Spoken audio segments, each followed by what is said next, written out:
Howdy folks, hope you're all having a good one, and welcome back to World of Warships with Rear Admiral Jingles, where today we are in a Tier 10 domination battle on the Sleeping Giant map. And this replay was actually sent in by StatsBloke. I'll put a link to his Twitch channel in the video description, but it's not StatsBloke that we're watching. He's in this battle, but this is not him. He's not in the Minotaur, he's in his Tier 10 carrier, the Audacious. You'll note he's not divisioned up with anybody because carrier players sting at piss and have no friends to division up with. So, sorry Stats, but you asked for it. Right, anyway, this isn't Stats, but he is in this battle. This is Best Black proper? I'm not entirely sure how you're supposed to say that. We're just going to call him Best. Best is in the British Tier 10 light cruiser HMS Minotaur, which is an absolute beast of a ship. It's armed with 10 6-inch guns, and while it doesn't have any high explosive shells, it's limited to armor-piercing ammunition only. It does get improved penetration angles on those armor-piercing shells, and the rate of fire is absolutely ridiculous. This ship, with its 10 6-inch guns, has a base reload of 3.2 seconds. Honestly, the rate of fire on this ship, the sheer volume of fire that this thing can put out is nothing short of ridiculous. She's also reasonably quick with a base top speed of 33.5 knots, although you can go faster than that with a speed flag. Doesn't get an engine boost though. But while it's definitely not the fastest Tier 10 cruiser around, the British light cruisers have an exceptionally good, I suppose you'd call it, power to weight ratio, which means that they accelerate and decelerate very, very quickly. The British light cruisers are one of the few ship lines in the game that can actually continue accelerating while in a maximum turn. Almost every other type of ship in the game loses speed when it executes a hard turn. The Minotaur does not. Oh, and Best has just revealed his party trick at the expense of the enemy Shimakaze over there, who is desperately trying to smoke up after being spotted. Except he's now being radared, because Best is playing that most elusive and rare of beasts, the Radar Minotaur. Yeah, he's playing this ship in hard mode, which is really bad news for the Shimakaze. I mean, he screwed up in the first place by allowing himself to get spotted, but he assumed that this was not going to be a Radar Minotaur. Ooh, although he did get the last laugh. He took out the Z-52 with his torpedo. Honestly, the Z-52 should have seen those coming.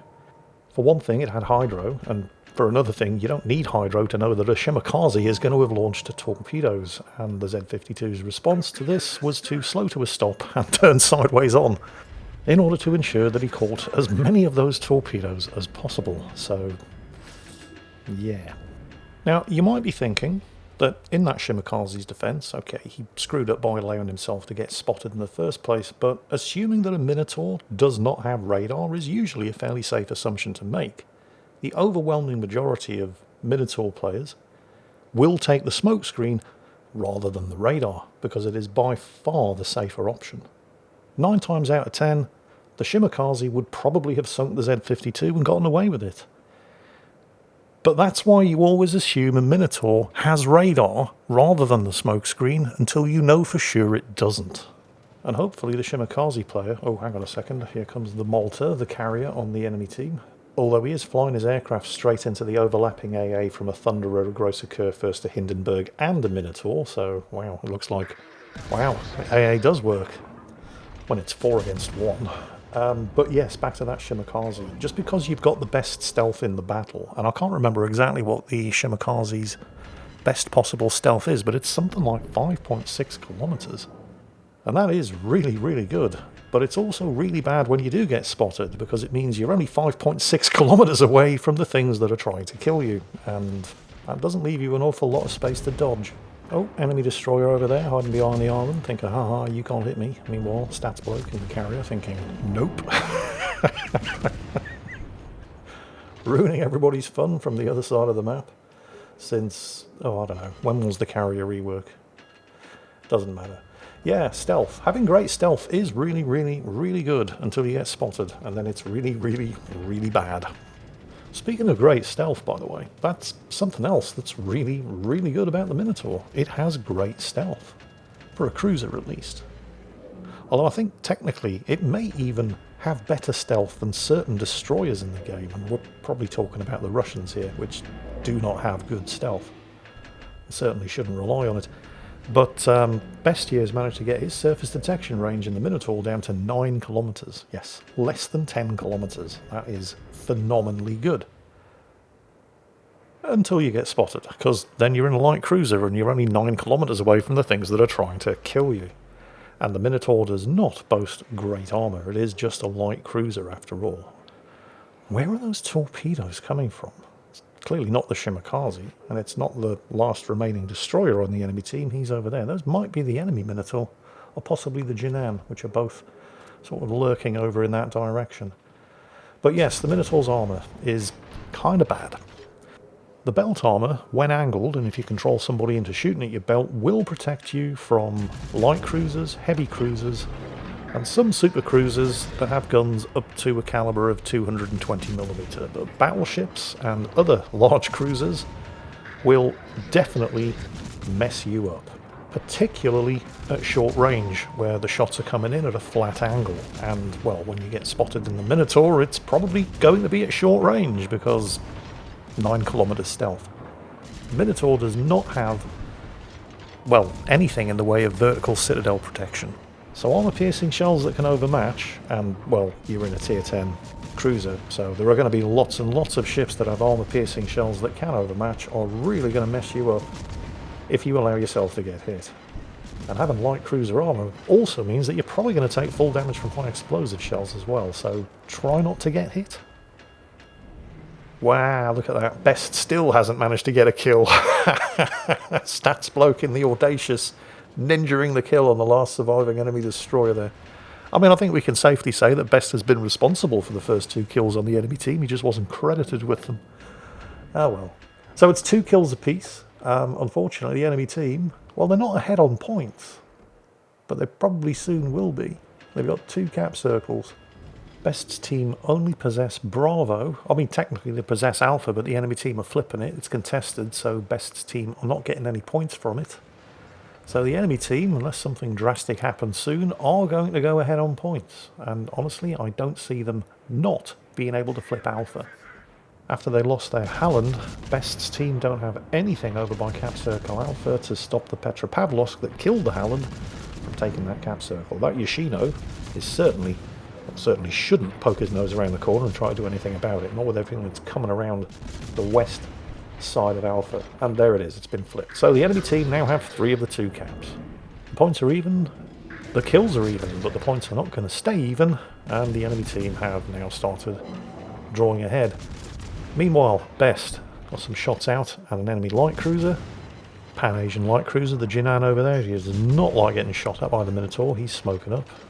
Best popping some torpedoes. I mean, he doesn't actually have a torpedo target, but you never know what might be coming around the side of the island, so it's not exactly a waste. And they've just lost the Yoshino, who couldn't take the hint and loitered around by Alpha way longer than was good for him.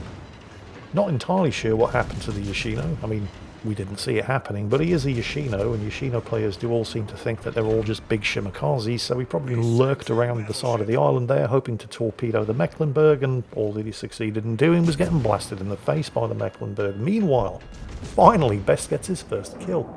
Takes out the enemy Grosser Kerr first. Oh, Thunderer on the flank. That is extremely dangerous. That thing's guns take no prisoners whatsoever. Best ensuring that he is not going to get spotted. Ducking in behind the island here. Unfortunately, it appears that he was the one who was actually spotting the Thunderer. Stats bloke's aircraft. Stats, what are you doing with those dive bombers? What are you going for? Well, you spotted the Slava. Shots from the Thunderer overhead. Is it?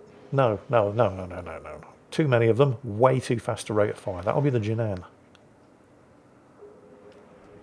Well, the radar's available. So that smoke screen is definitely the Jinan. But it's not in radar range, which is problematic. The enemy team are now nearly 100 points ahead. And with the rest of Best's team having a party in the B cap, nobody is in a position to do anything about the 3 cap circles that the enemy team control. Best seemed to be having a good old think about whether or not it was worth reversing around the side of the island in order to try to catch the Jinan in the smokescreen, but with the Thunderer there, that would have been a very, very bad idea. Instead, he's got himself a broadside Minotaur to shoot at. Oh! He's angling away in case the Minotaur realises that he's being shot at, but he didn't need to bother because the friendly Thunderer saw that one coming too, and there is nothing that a battleship likes unloading armour piercing at more than light cruisers who aren't paying attention. So the Minotaur's down again. Best doesn't get the kill. Of course, the team have just lost their Grosser Kurfürst as well, which is not a points-neutral exchange. Battleships are worth more than cruisers, so the enemy team go even further ahead on points. I keep this up, they're going to be 200 points ahead. Meanwhile, Best, very, very cautious about the enemy Thunderer. Might be a good idea to just keep him spotted. And it looks like, well, the Thunderer's returning fire. Shit, Best has been spotted. I mean, he came around here to catch the Jinan. Unfortunately, he was probably hoping to catch the Jinan in the smokescreen, get behind the island up ahead, keep himself safe from the Thunderer, and then radar him. That is now not going to happen. He needs to kill this thing quick. But it is a light cruiser, and his guns do have 3.2 second reload, and he's got 10 of them. So, there's his second kill. He did get spotted though, and the Thunderer, fortunately, kind of fortunately, had high explosive loaded. So he didn't instantly explode, although, like cruiser armour, you do tend to take a rather large amount of damage from high explosive shells, but at least you don't die. Best desperately trying to go undetected here before the Thunderer reloads and does it again with something that will really hurt. Unfortunately, the enemy Malta has him spotted. It's a depleted squadron though, so hopefully he can shut him down and go undetected. And he's done it. Just in time because there are shots incoming from the Slava. Slams the brakes on, turns, dodges the incoming fire from the Slava. He's now undetected, doesn't have to worry about the Thunderer, doesn't have to worry about the Slava. And that Slava could have seriously hurt him. Slava is a funny old ship. It's actually more dangerous the further away it is. It gets a unique, I suppose you'd call it a dispersion algorithm. Basically, all you need to know is if a Slava's shooting at you from the other side of the map, don't just assume it's going to miss because it's firing at extreme range. That's actually when the Slava's at its most dangerous. So, Best in a light cruiser as the filling in a Slava and Thunderer sandwich. And honestly, that Thunderer, who we can't see anymore because, funnily enough, Thunderer also has pretty good stealth, for a battleship at least, is probably the bigger threat. Because he's out on the flank, and just look at all of those targets. I mean, if the enemy carrier was bothering to do any spotting, that Thunderer would be making bank right now. Fortunately, he isn't. So why isn't Best going out to deal with the biggest threat, the Thunderer out on the flank? Well, there's a lot of open water, and you might have 9-kilometre surface detection, but it's a Thunderer. It has 18-inch guns. And the Minotaur's pathetic armour is absolutely no protection whatsoever against the Thunderer's guns. I mean, he knows roughly where he is. Well, in fact, he can see him now. Hang on a minute. Why is the Thunderer heading away from the flanking position? What's going on here? What does he know that we don't? There are no other enemy ships over there. There are 6 enemy ships left, and all 6 have been spotted. I think the Thunderer, to use an English expression, has just lost his bottle. He didn't like being all alone out on the flank. I mean, it's a high-risk, high-reward position, but it's only high reward if somebody's spotting all of the targets for you to take flanking shots at. And it's high risk because you get spotted, you're all alone out on the flank in open water. And that's exactly what just happened. Speaking of high risk, high reward, oh, Best is playing with fire here. Oh, good news. Friendly Hindenburg just scored his second kill, took out the enemy Hindenburg. They're still behind on points, of course, but they are now starting to flip the cap circle at Delta. So that will give them 2 cap circles each. And Best really playing with fire here. Trying to flip Delta, but of course the enemy carrier player just woke up at the worst possible moment. He's able to get tucked in behind the island and not get hit by the Slava, but the same cannot be said of the Thunderer, who had the briefest window of opportunity to take a shot, did, but fortunately still had the high explosive loaded. Well, the carrier resets him, as does the Thunderer, and if Best was not playing the Minotaur in hard mode, now would be the time to smoke up before the carrier comes around for another go. Fortunately, however, this isn't too bad. The Slava can't hit him, he's too close to the island. And the Thunderer, even though he is spotted, shouldn't be able to get some shots out because, well, the island. And the Thunderer's worst nightmare is now coming true because he is alone out on the flank. He is in open water, and Best is now not the only person paying attention to his presence. Although Best was the person spotting him, and, well, the island works both ways. The Thunderer can't see you, but you can't see the Thunderer either. The most important thing now, however, is to flip this cap unopposed. And since he's not spotted, that isn't a problem. Right, 5 minutes to go. The enemy team are still 200 points ahead, but with some careful positioning. He's got the island blocking a line of sight between him and the Slava to the front, and he can use this island, providing the carrier doesn't show up to spoil everybody's fun. And the carrier has just shown up to spoil everybody's fun. However, it doesn't look like the Thunderer can actually return fire from there, and I'm reasonably sure the Slava can't. And the enemy carrier has been spotted. Now somebody's got shots on him, but it's definitely not Best. And he's going to need to pay attention to those rocket planes because they're almost... Actually, they're not going for him. Huh. Who are they going for? Oh, they're going for the... well, the Conqueror. Yeah, I suppose. That kind of makes sense. It's a bigger target, easier to hit. The team have just lost their Thunderer, however. The enemy team are now up to 935 points, and they still have 2 cap circles with points coming in. Somebody needs to kill something, and fast. There's some shots going across the map there from the Conqueror, trying to nail the Slava. Actually, I think the Slava might be the best option. Enemy team are at 951 points. He can get shots over the island. Of course, when you're 50 points away from winning, this is when the enemy team should be running and hiding. And the Hindenburg manages to nail the Mecklenburg. Okay, the enemy team are still at over 900 points, however. Still 200 points ahead, and the Slava's trying to disengage, but, well, you know, he was a battleship, and Statsbloke did have his torpedo bombers overhead. Shots incoming from the Conqueror. Conqueror gets him, and then is immediately sunk in return by the Thunderer. So the enemy team are still at over 900 points. They're still 200 points ahead. And there's only 3 minutes of this battle left, so it's starting to really look like a no-cap kill-all situation. However, he knows the Malta's on the other side of that island. The Thunderer is also on the other side of the island, so despite the fact that the Malta has, well, clearly got him spotted, there's nothing the Thunderer can do about it at the moment. He just has to avoid almost dying to the Malta's dive bombers. Well, they're not dive bombers, but whatever. The point is, he's got the Malta exposed and in open water. It's turning and it's trying to get away. Unfortunately, the Petropavlovsk has the broadside of his ship to shoot at, so he's going to have to angle against that.